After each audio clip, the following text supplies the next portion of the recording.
Set during a tense deployment in the Middle East, the story follows a platoon of U.S. soldiers occupying a house in a hostile urban environment.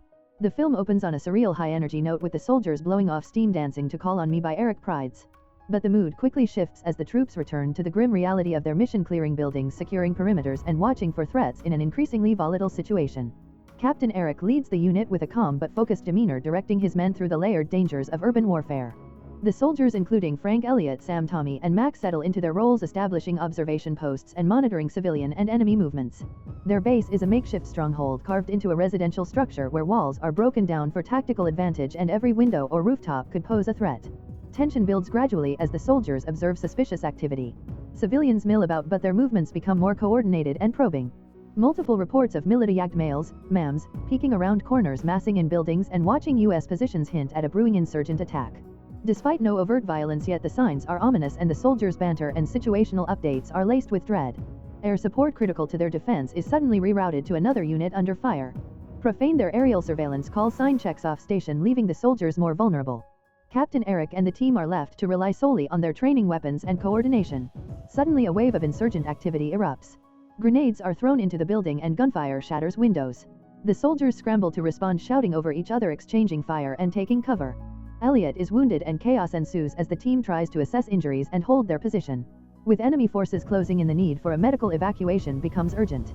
Captain Eric calls for a casualty evacuation, case evac, relaying their position to command and requesting immediate support.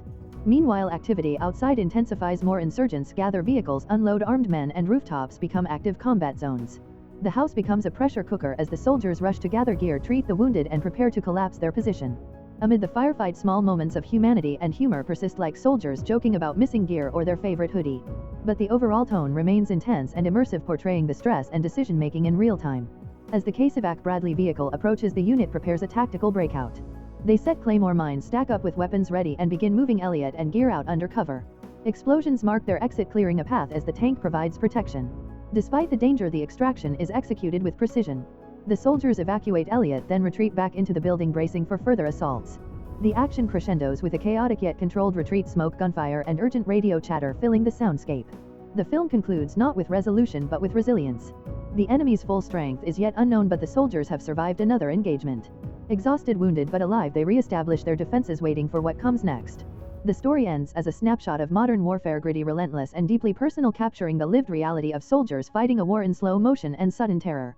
In the middle of a chaotic and intense firefight, a U.S. military unit attempts to extract wounded soldiers from a hostile urban environment. The unit is under constant threat from enemy fire, IEDs, and deteriorating conditions. Communication is a critical element, and the soldiers rely heavily on radio transmissions between themselves and Allied armored support, including a tank unit codenamed Bushmaster. The mission begins with strict orders: no sudden movements, no talking, and visible hands to prevent being mistaken for a threat. A tank is inbound to their position for extraction. 2 wounded personnel, referred to as 2 packs, need to be evacuated through a metal gate. The extraction is time-sensitive, and the tank crew coordinates with the ground team using code words like Frogman and Bushmaster. The soldiers prepare for the breakout, and there's a growing sense of urgency as enemy presence increases. As the tank approaches, the troops mark their position with a smoke canister. They begin the breakout maneuver under the cover of smoke and the tank's arrival. However, as they attempt the evacuation, a massive IED detonates, resulting in catastrophic injuries to several soldiers and throwing the mission into further chaos. Eric, one of the leaders on the ground, checks on his team and confirms that Sam and Elliot are both critically wounded.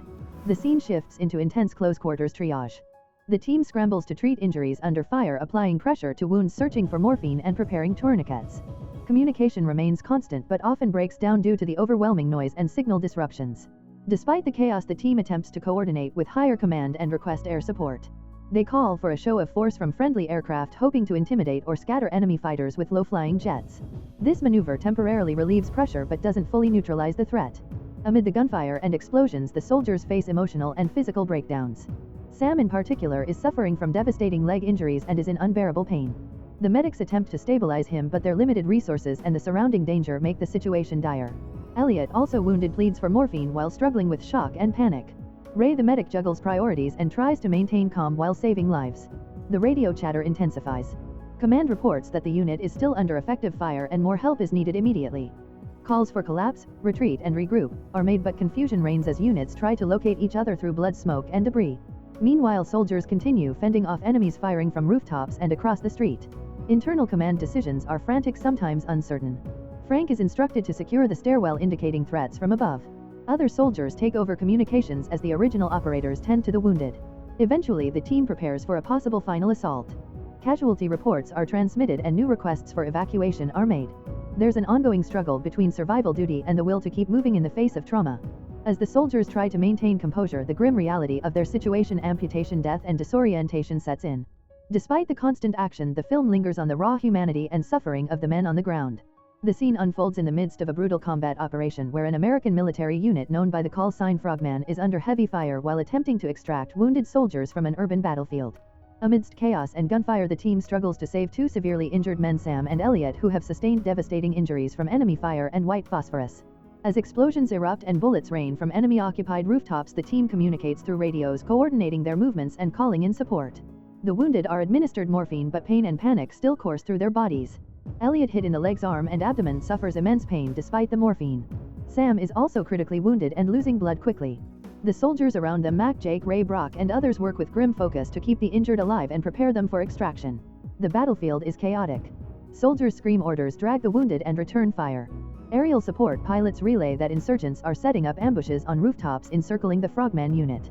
Despite the overwhelming odds, the unit moves with tactical precision, leapfrogging between buildings and maintaining communication under fire. The team urgently requests Bradley fighting vehicles for casualty evacuation, CASEVAC, but the request is initially denied due to IED and small arms threats in the area.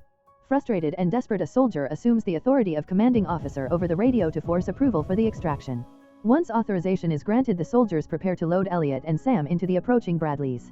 Time becomes critical as the enemy tightens its grip around their position. With only minutes before the vehicles arrive, the team stabilizes the wounded as best as they can and plans the breakout. They assign teams to specific Bradleys, one for Sam, one for Elliot. As the vehicles arrive, ramp doors drop and the soldiers rush the wounded to safety amid screams, gunfire, and chaos. One by one, they carry Elliot and Sam screaming in pain through the hellish street to the Bradleys. They are pursued by enemy gunfire, but the extraction teams manage to get them aboard.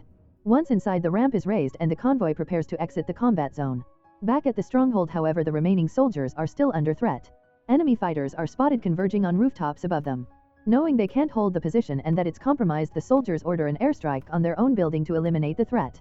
Initially, the gunner hesitates but eventually complies, and heavy fire obliterates the top deck of the building. As the building collapses, civilians inside cry in horror and confusion, underscoring the brutal toll of war on innocents caught in the crossfire. The final breakout begins. With covering fire from both ground and air, the last team members make their escape, dodging bullets and carrying each other to safety. In a calm epilogue, the once bloodied soldiers are seen months later back home. Sam is in a wheelchair and Elliot sits beside him. They joke and laugh, scarred but alive. The moment is bittersweet, showing the bond forged in survival and the heavy price paid. This intense sequence portrays the horrors of modern warfare, the unbreakable brotherhood of soldiers, and the fine line between survival and death under fire. It's a harrowing depiction of courage, trauma, and the desperate fight to bring every soldier home. If you enjoy watching this video, then subscribe to Angel Recaps for the latest movies explanation.